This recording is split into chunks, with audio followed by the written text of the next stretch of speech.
Welcome to the Metropolitan Club. I'm Carol Looper. I'm a member of CMC's Board of Trustees. I call myself a retired journalist, but you never retire as a journalist. Good to see you all today. Today, CMC and Ohio Health present Our Health Community. Our forum today, it's a mental health issue with series support from Ohio Health, Mount Carmel Health Systems, and support from Osteopathic Heritage Foundations and Nationwide Children's Hospital. Please help me thank them.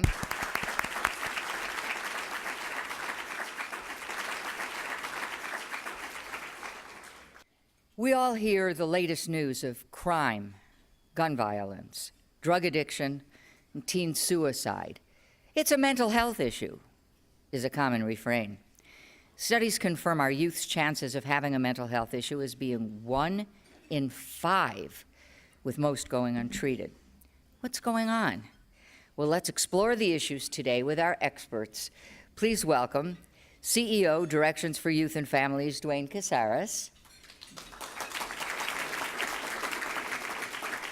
Medical Director, Psychiatric Emergency Services, Ohio Health Behavioral Health, Dr. Megan Shabbing.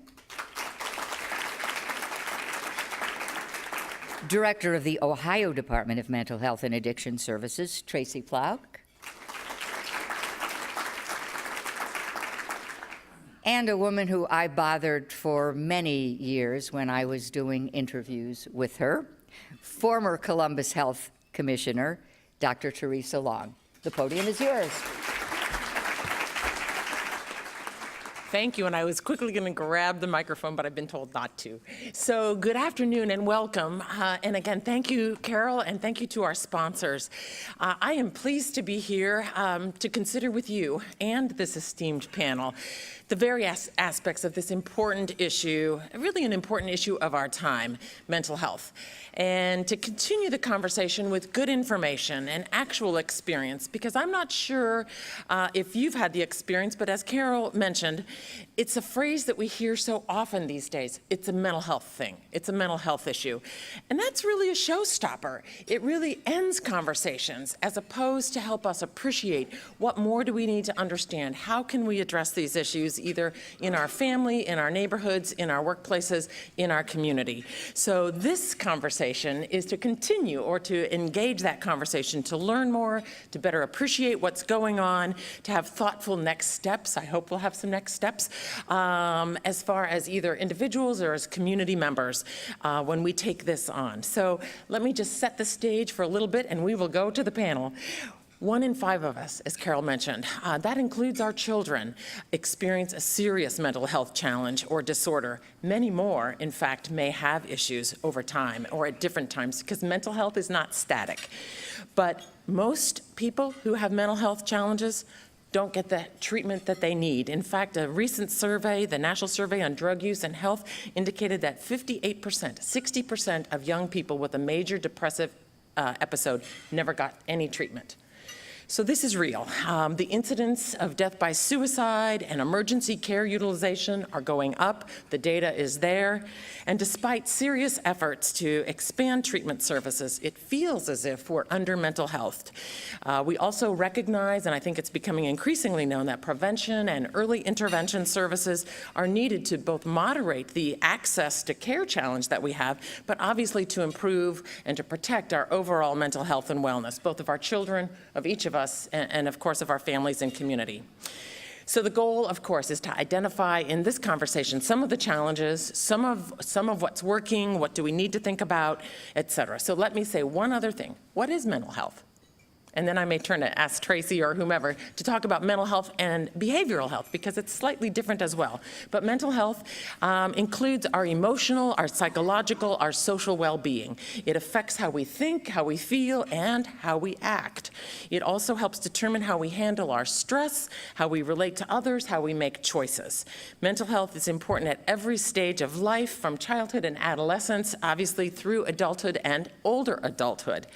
So over the course of your life, you may experience mental health problems. Your thinking, your mood, your behavior may change, and there are many factors. Some people are just now realizing that, in fact, there are biological factors to our mental health. Yes, brain chemistry is very real. Our genes are a very real component, and certainly life experiences. So trauma, abuse, cultural issues, situational issues are all important factors. And yes, there is help available. We hear about it, and yes, people recover. So with that, to set the stage, Tracy, from your perspective, what do you think the current state of mental health and behavioral health is here in Ohio, and what trends are of particular note to you or of concern to you? Thanks, Teresa. Behavioral health, just as a point of departure, is generally seen as a broader scope of circumstances than mental health. Behavioral health would include addictive disorders, substance use disorders, even gambling disorders. We also look at overall wellness and well-being and resiliency as a part of overall behavioral health, particularly when we're talking about young people and even very young children. I think Ohio is a very diverse state, 88 counties. You have 88 different sets of circumstances as it relates to resources, workforce, collaboration. So no single community is exactly like others. I think generally speaking, there has been expanded access to healthcare services that has been made available through the Medicaid expansion in Ohio.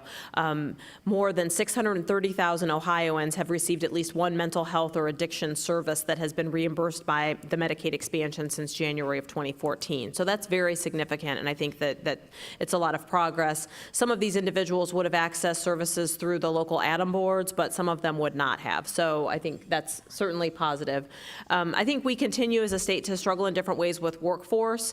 These are typically not very high-paying jobs, but they're very critical to support someone to connect with recovery.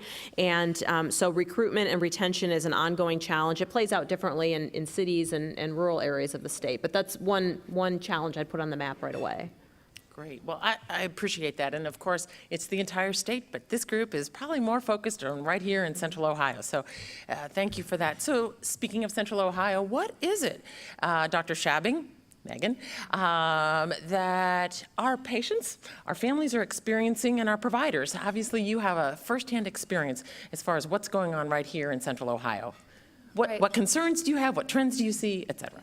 So despite Medicaid expansion, access to treatment is still a huge problem on every level. So if you're somebody out there, even if you have private insurance, which in theory would be the best case scenario in terms of access to treatment, if you've ever tried to see a psychiatrist or gotten a family member into a psychiatrist, even with private insurance, it can take months. And for many people, that's way too long. That's just not okay. From the patient perspective, it's oftentimes not just a matter of having a place to go, a community mental health center or a psychiatrist where you can get medication and therapy, but for many of our patients, when we ask them, what keeps you from following up with your appointments? Why aren't you going to these appointments? We keep setting up these appointments for you. It's sometimes the most basic things, like I don't have a way to get to my appointments. I don't have transportation. I don't have money to buy a bus pass. For many people, they have trouble staying on their medications because they just don't have anywhere to put their medications. It's hard to keep track of your medications when you're staying in a shelter or when you're going, they're couch surfing from place to place. This particularly seems to be a problem in terms of our patients with opiate dependence and other substance abuse disorders, because for so many of those people, because of the addiction, they've burned all their bridges. And when I try to say, who can we call from your family? Who can we reach out to and try to advocate for you, just to have a safe place for you to stay until we get you to your next appointment? And they have nobody. I mean, nobody everybody's sort of done with them. So it's not just getting somebody in to get the treatment that they need, but it's providing all of those other pieces to the puzzle that are necessary to kind of follow through with a treatment plan, whether it be for schizophrenia, bipolar disorder, depression, anxiety, or substance abuse disorders. If I can add, that difficulty in accessing services is critical, because often people will interpret that as, well, they're just being resistant to treatment, or they'll start to blame that person. And when you look at childcare and transportation and these types of barriers, it really paints a different picture. And the transitional nature of the populations that we serve, this doctor may have been close, or this mental health clinic may have been close this week, but next month, when I end up getting moved somewhere else because I've been evicted, now all my circumstances change. So I think, number one, we have to give people a break about these things. It's not like they're being resistant to treatment. All of us, if any of you have been on medication for like an antibiotic, to complete the entire cycle, often people stop doing it. So it's not just because there's a mental health issue attached to it, doesn't mean they're any different than any of us. And many people self-medicate. So these are just challenges. I think we have to have a different view of how we look at mental health and how we end up judging those who end up. Actually, I just think people who go for services are people of courage. And we have to reframe this so that people understand asking for help is not a deficit. It really takes an awful lot of courage and bravery to take that step into any type of treatment. Right.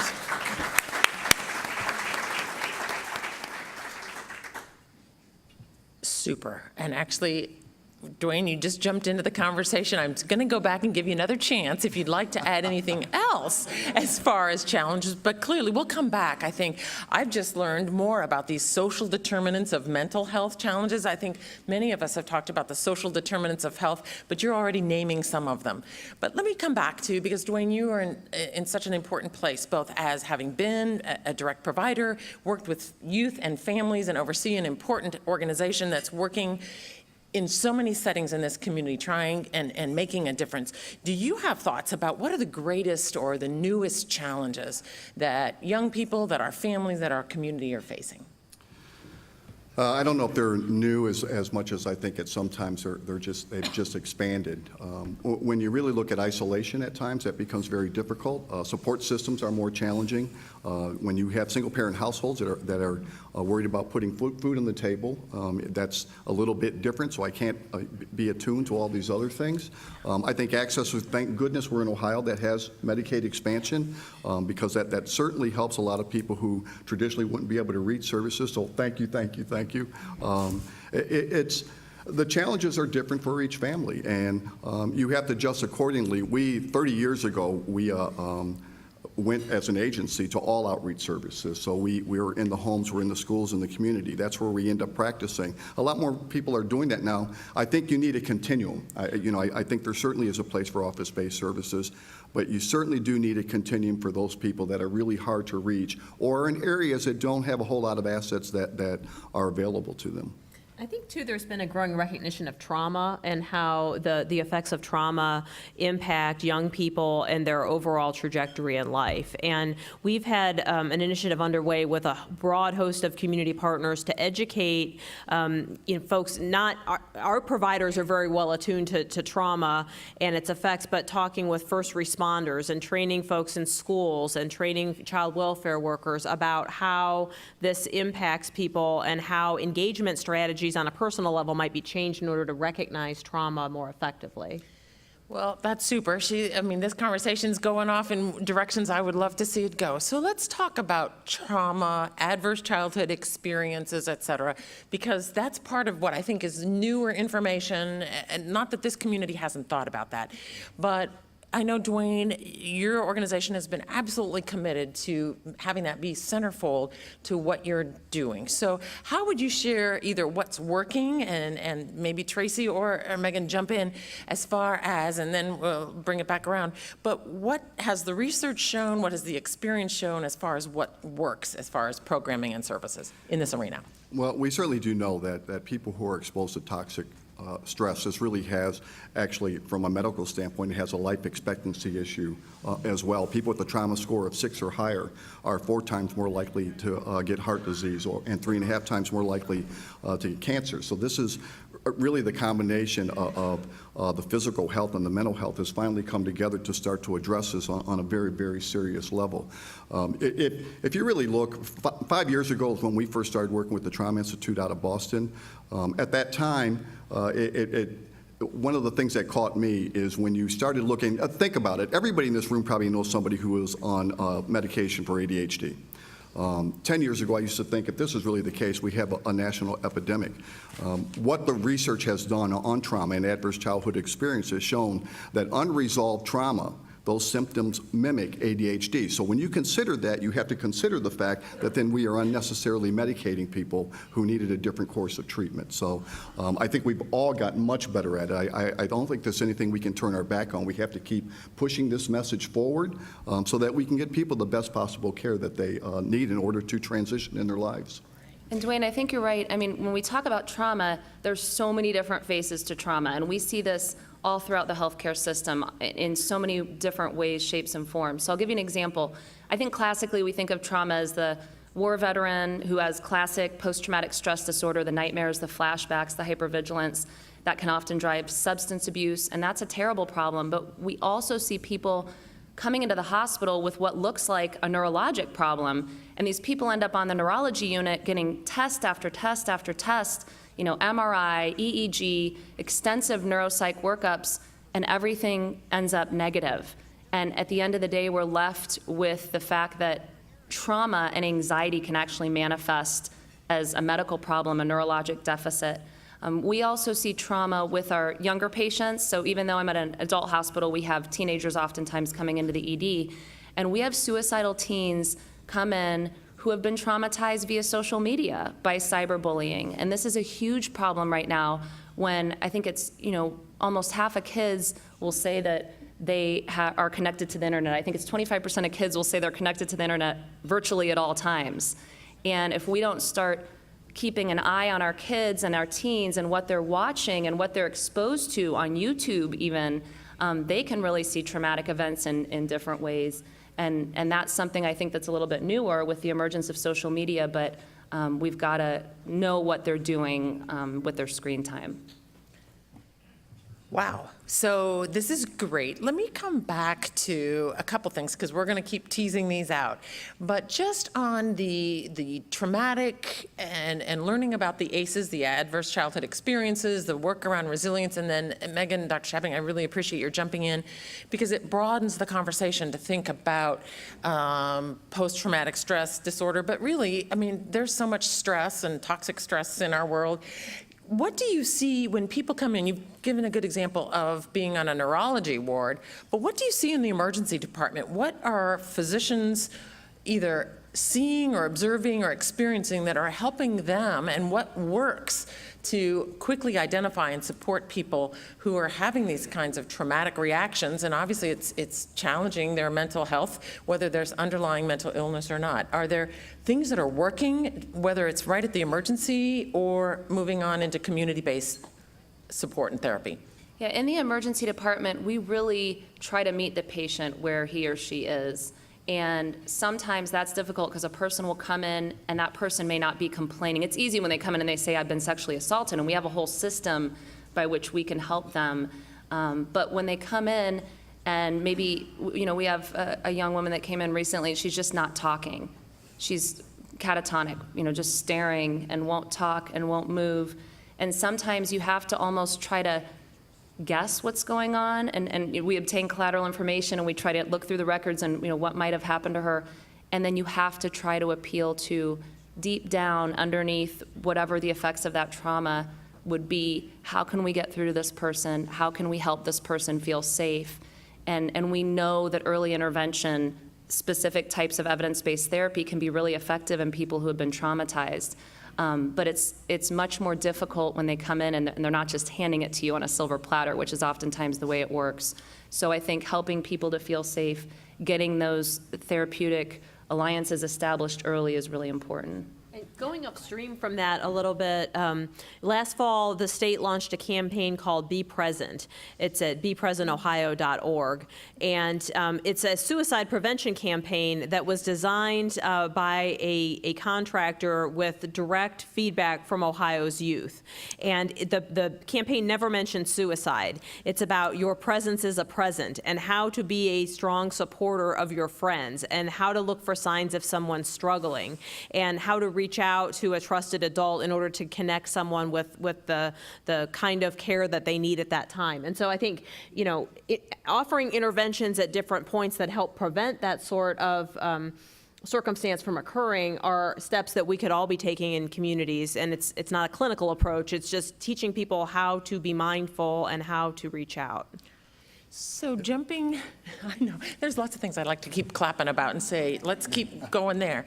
So this is building on each other. So Dwayne, with what was just said, so what is it? Can you give 2 or 3 examples of things that are actually working, whether in the school setting or in the family neighborhood setting, that actually are helping to address, people being present, being supportive, helping people move through the challenges? There's some things that are very simple. Just what I was going to add to that. We had a young man recently who spoke at our luncheon about his experience with suicide, and he was struggling with depression, and he knew he was, and had his resiliency already in him, but decided to reach out to his network and told his parents, "I need to get help. I'm not feeling good about myself." The comment from his father was, and it was a cultural factor as well, "You're an embarrassment to the family.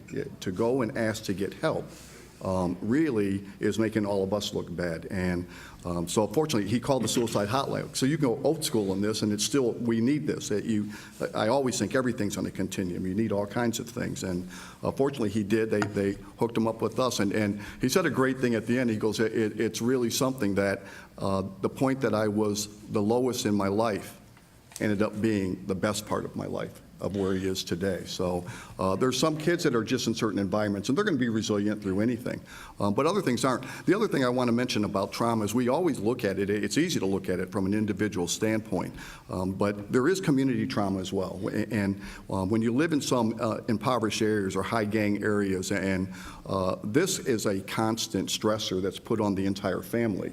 So sometimes we just have to bring it back. There's trauma-informed community building is a model that is being pushed a little bit more and explored more and expanded more. And I think it's a critical element because this is not ever going to be one-dimensional.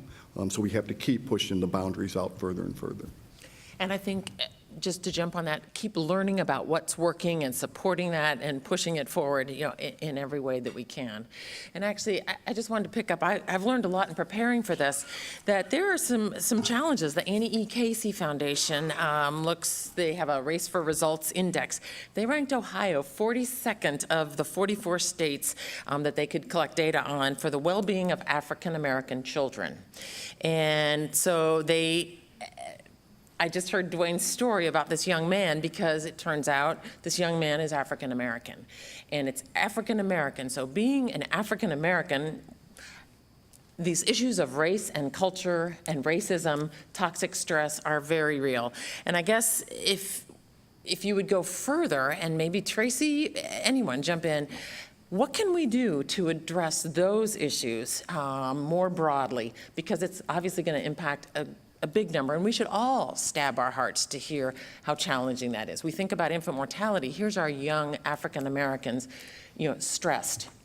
It makes me think back about a year ago, Governor Kasich was meeting with some faith leaders from around the state, and there were representatives of the Somali population here in Columbus at the meeting, and they said at one point that we don't even have words in our language to describe some of the mental health conditions. And so just the engagement within the community is stymied in terms of, identifying that help is available, because it's not something that is traditionally discussed or addressed.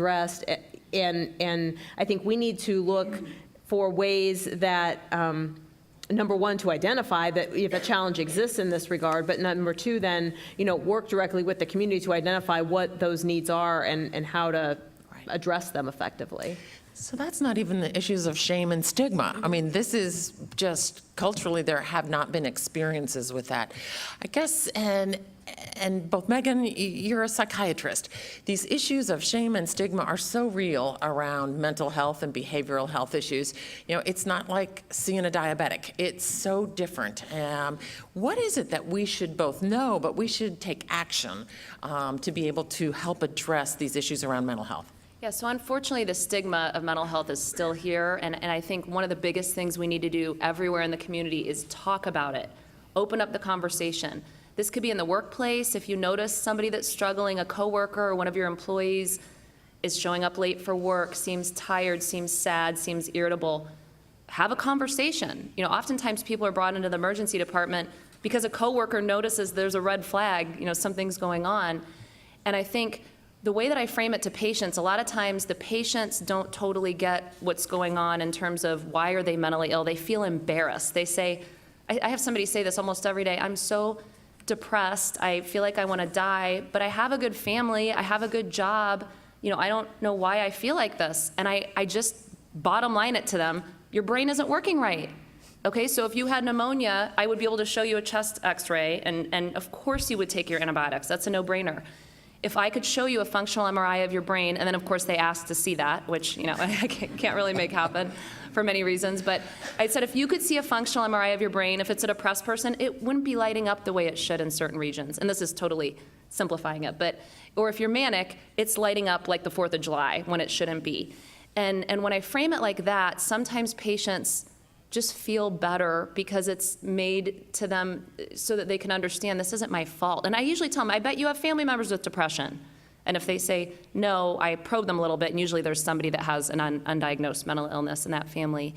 We also have to have that same discussion with families. I'll pull family members in and say, listen, he's not trying to be so mean. His brain isn't working right. He's manic, and his kind of mania manifests as irritability, and that's why he's so defensive and so on edge. And so I think really having this discussion, helping people, not just the patients, but also the family members and people in the community to understand the brain isn't working right. It's much like any other type of medical illness. We have to figure out what's wrong, and we got to find ways to fix it. Oftentimes it involves both therapy and medication, and it's not always a one-step, easy, quick fix. But we've got to be talking about it. If I can add to that, there is one thing that you had just brought up is just when people think about themselves and how they feel about themselves and thinking about things. First off, somebody who's depressed or anxious, to ask for help is going to make them more anxious. And if they're depressed, they don't have the energy to do that either. So everybody should be extending a hand of hope. But when you start to look at some of these things, again, in a much broader perspective, you have families who our work with Dr. Wade out of Children's Hospital in Philadelphia, we did an ACE focus group with him. What we found is that when we give the ACE, so adverse childhood experiences, it's 10 questions. It really measures what your trauma score is. We get it for the kid, and then we give it to the parent. And when parents looked at their score and saw, wow, I'm a 6, and now my kid is a 4, it's almost like showing them that scan. They give themselves a break. They step back a minute and think, so I'm a product of this as well. I can't continue to let this happen. So that's not, what did I do wrong?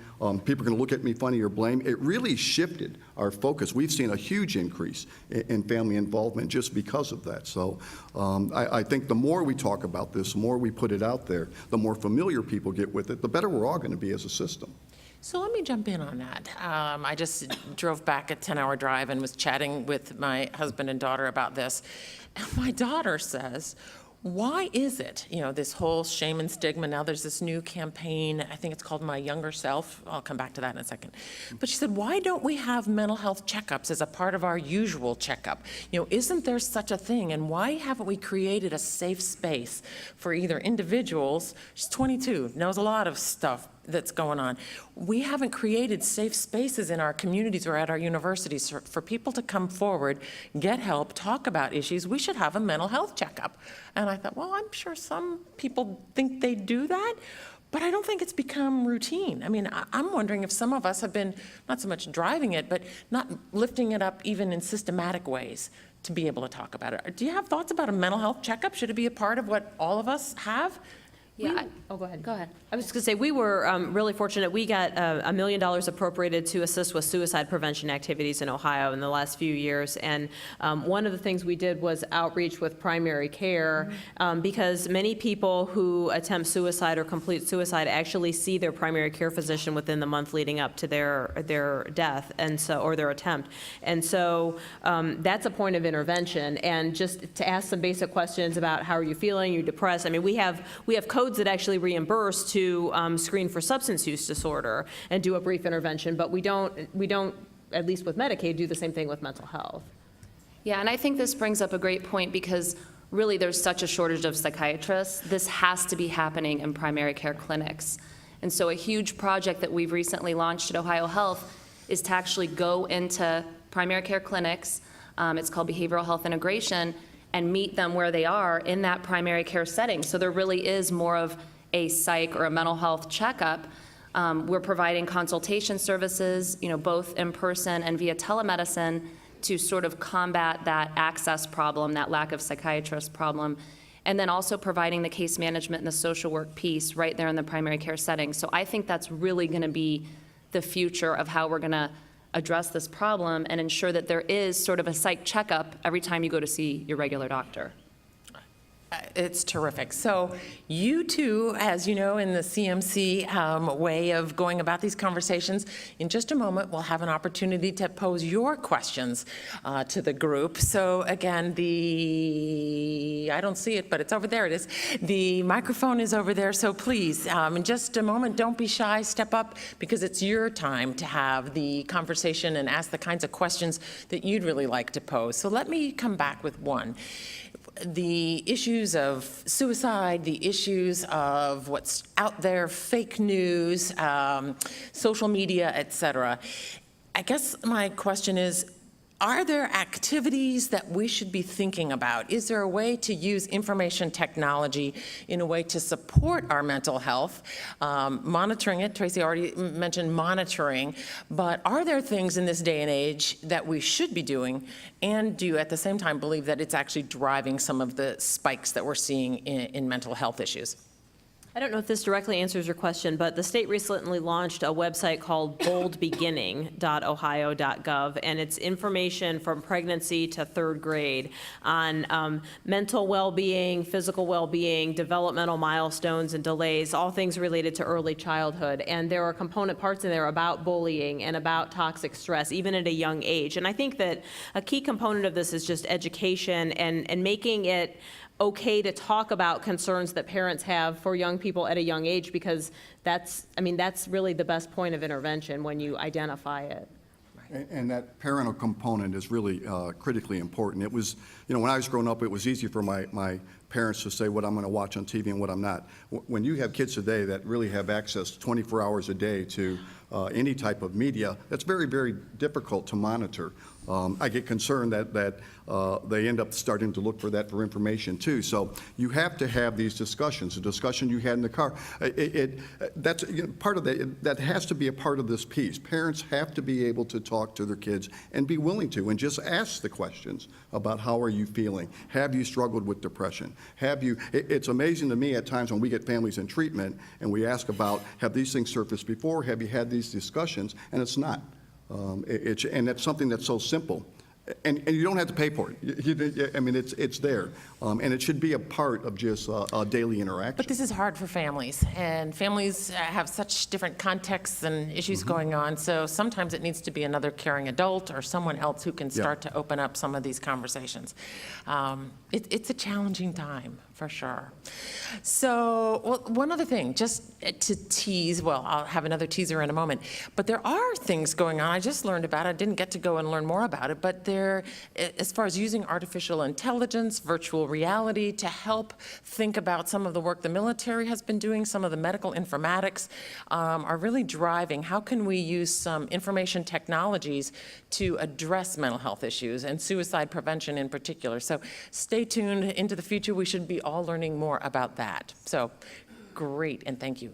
So our first question, and I guess I would also be sure to step up and don't be shy, but also in fairness to everyone, we'd like to get through as many questions as we can. We're already getting a good group. So please, let's get started with the first question and go from there. I don't know if it's on. There it is. My name is Katie McDonald. I am a guest here today. I have a full page of notes, and I have so many questions, but obviously going to be respectful. I recently lost my boyfriend to suicide. And what I hear a lot of the talk about is about white privilege and people who have access to care. But what I'm curious about is that he was battling mental illness very outwardly for about 5 years. And the way that we were able to help was not enough, clearly. How can we get better as family members, friends, at being advocates for those who are struggling, for those who may not quite understand what it is that's going on with them, who may be, he didn't like taking pills. He was being treated for schizophrenia, but was also experiencing mania. We were working on a schizoaffective disorder diagnosis. He was not being treated for the mania. How do we get better at advocating for them when we can see that it's not working, that it's not enough? What can we do for people who are not children and are not minors? So first of all, thank you for coming forward. I am so sorry for your loss, and I have to tell you, this is my number one, closest to my heart topic. If you give me a choice of what to talk about every single day at a lecture, at a discussion, this is my number one. I have trouble not tearing up when I talk about this myself, and I do it every single day. So I think this is tough no matter what, because something we struggle with as psychiatrists, and we have open discussions about this. Even recently at our national conference, somebody went forward, a psychiatrist who had a patient who suicided, and we all talked to him, and one thing to do that I'm guessing you were doing is just to be in very close touch with the provider, right? The therapist, the case manager, if there is one, the psychiatrist, because I think it's not always clear to providers that there's so much else going on that they're not hearing about, right? So we hear one side of it from the patient. This happens all the time in the emergency department. And we know that that's only one small part of the story. Now, that becomes complicated when the patient has to provide consent for you to talk to the provider. So I think being in close touch and sort of providing your standpoint at all stages of the treatment as to how you, the family, or the support system feel objectively the patient's doing, if there are things going on the provider's not aware of. I think from the community standpoint, now that that's happened to you, it's such a terrible tragedy, but you definitely can use your story to try to help other people. And I think through the American Foundation of Suicide Prevention and wonderful groups like that, you can get involved. And I think sometimes hearing someone's story, I'm always trying to give media interviews on this. Like I would talk about this every single day, but they always want a family member of somebody who committed suicide, and that's so hard to get people to talk about. So I think sometimes if you can use that story to help other people identify warning signs, that's a big one with you. It probably wasn't as much of that. You already knew that there was this illness going on, but helping educate society as to warning signs, because it may be somebody's classmate or teacher or friend or family member. But certainly this is just something that none of us are okay with, and we want to do everything we can to try to prevent this, for sure. Is there anything else that was a great answer. Okay, great. Thank you. So, Eric? Thank you, Teresa. Eric Davies. So a lot of times when we use the term mental health, behavioral health, it seems like a very individual term, and that we're labeling people and they have a mental health, behavioral health issue, and we need access to deal with it. And I appreciate knowing Teresa too, coming out of her mouth, the words, the social determinants of mental health. And when I think of those social determinants, and I appreciate the discussion about that today, a lot of times it seems like if we label that mental health or behavioral health, society kind of still sees that as an individual problem, when those social determinants are really societal problems around racism, poverty, gender identity, grades, getting into colleges, family stress, peer stress, technology stress. So do we need to be assessing some of these issues differently? And if we do, then do we label them differently and thus hence intervene differently? Yeah, I think anytime you do an assessment, it's going to be, like a biopsychosocial deal, and you're really going to look at all the support networks and everything else that's around them too, and it's important to look at that. A clear example, there's always outliers even with different groups, and when you look at racism and separation, let's just look at the LGBTQ, T, G, and C populations. For kids, now all of a sudden suicide goes up 4 times. Well, this is an outlier. Homelessness, they make up 25% of the homeless kids in the country. These are other factors that are playing into this whole picture, so you must look at the entire picture, because the answer isn't going to be an individual answer. it's going to have to be a more broad-based answer. It's going to have to be a community answer. I would just add, because again, learning, and these panelists know it well, the social determinants of mental health are really a kind of a subset of these broader social determinants of health. But in particular, WHO pulls out social inclusion, freedom from discrimination and violence, and access to economic resources. So even with all of those going for any one of us, we could still have big issues, but these clearly are where people get marginalized, bigger issues would be expected. So it totally makes sense. We need to think about that when we're assessing in our mental health checkups, et cetera. And how do we support each other, support a family member, support a partner in trying to address those and trying to reduce those as much as we can. Yes.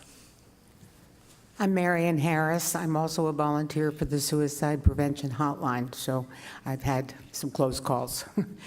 Anyway, my question is around education. Are students in medical school, teachers, whatever, as they're being trained, are they getting the kind of education that would enable them to do so much of what you're talking about, being able to recognize problems before they become problems? I don't know that it's built into all of the education curriculums in colleges and universities around the state, but what I do know is that we're working today with the Ohio Department of Education to refresh training materials for not only teachers, but also other school professionals and students about how to recognize the signs and symptoms that someone might be struggling, a young person, and then how to connect them with local resources. It's been interesting just in my travels around the state to meet with I could think of a particular guidance counselor who said, well, I don't know where to send people. Well, her school district actually has a contract with a mental health services provider but people just don't know. So we're putting together some information, and that'll be available at the beginning of next school year.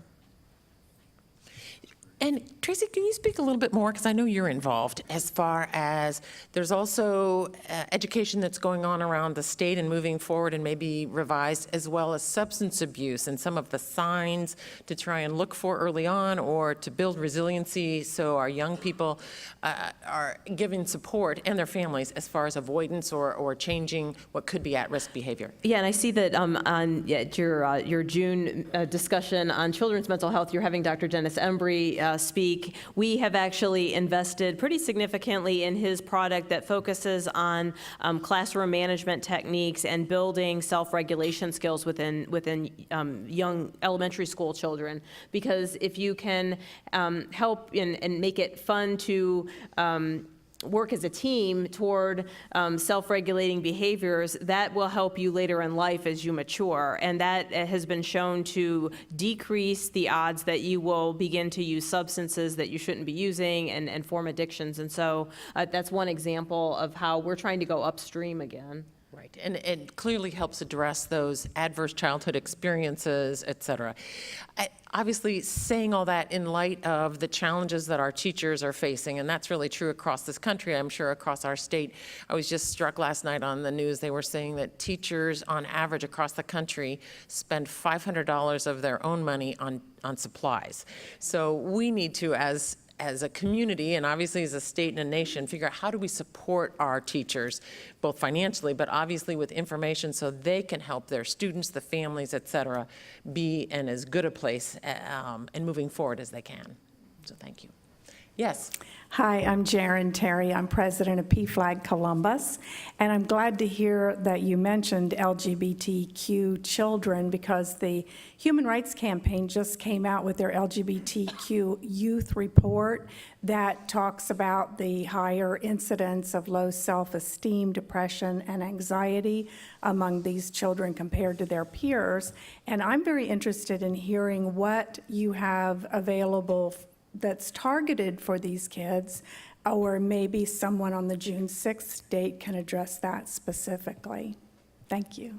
I mentioned earlier our Be Present campaign, which was launched in the fall, and there were some focus groups specifically with youth who identified as LGBTQ, and that was a specific audience that we wanted to make sure that we were speaking directly to with the campaign. So that's one thing our department's been involved in recently. I would just add, because it was of particular note to me as well, because there are groups, and our LGBTQ youth and actually all across the board have increased challenges, and the rates are amazing, is this new campaign, and maybe some of you know it better, but my Younger Self campaign. It was actually getting some attention when I was up in Canada. But it's celebrities, and I don't know if you've heard about this, but it's various celebrities looking back on their life and about their mental health issues. Obviously, we just learned, with Margot Kidder's death about, obviously, her challenges. But these are still living celebrities talking about their youthful experiences and coming forward and saying, please step up, ask questions, express your concern, and know, just as Dwayne had said earlier, it takes courage, so be courageous in stepping forward and that you can do it. And I know that several of them are speaking from the LGBTQ experience. So maybe, I don't know, is there data to show that these kinds of campaigns make a difference? I hope. Oh, there are definitely services locally. There are. We actually looked into this like 3 years ago just because whenever we have outliers in our caseload, and interestingly, it was really the transgender nonconformist population that actually brought it more to our attention because they're appearing more and more in our general mental health caseload. So whenever we see those outliers, we really start to look at all the factors around that, and do these variables really call for them to have a more individualized program? And we decided yes. So we do have a program for that. There are many agencies that have programs specifically to address this population. What is that? In our agency, it is called Project Pride. Great. Our last questioner, and yeah, my name's Brandon Morgan, and I'm just curious what your opinions are about what kind of practices are most effective for preventing kind of the onset or manifestation of symptoms of mental illness. oh, let's take that away. No, just kidding. Yeah. Okay, so that's a big one. I don't think I'm going to be able to cover all of that in like 1 minute as they're giving the time sign. Tomorrow. Yeah, so I mean, I think the bottom line is with mental illness in general, there's a genetic and an environmental component, right? So there's not much you can do about the genetic component. We know that for many people, for instance, with depression, a first episode or a recurrent episode will be manifested during a stressful time.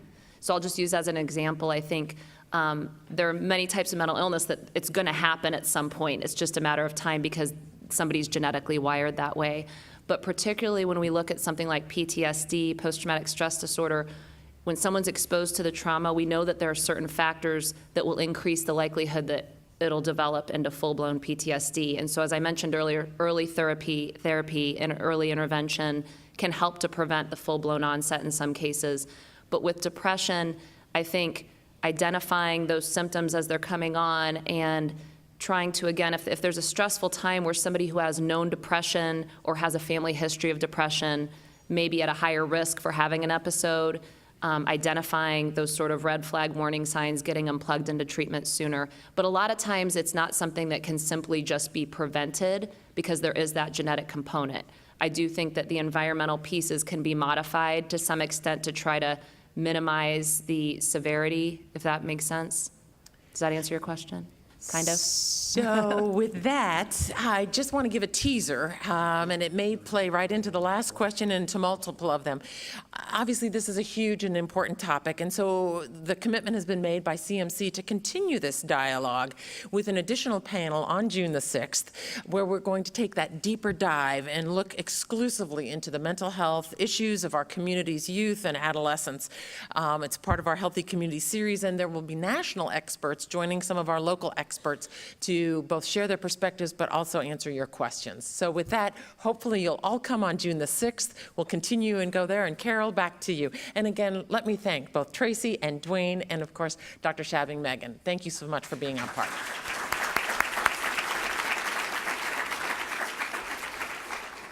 Thank you, Teresa. I hope you all found today's forum informative. We encourage you to continue the conversation with coffee and cookies out in the lobby. Please help me thank our sponsors, Ohio Health, Mount Carmel Health Systems, Osteopathic Heritage Foundations, and Nationwide Children's Hospital.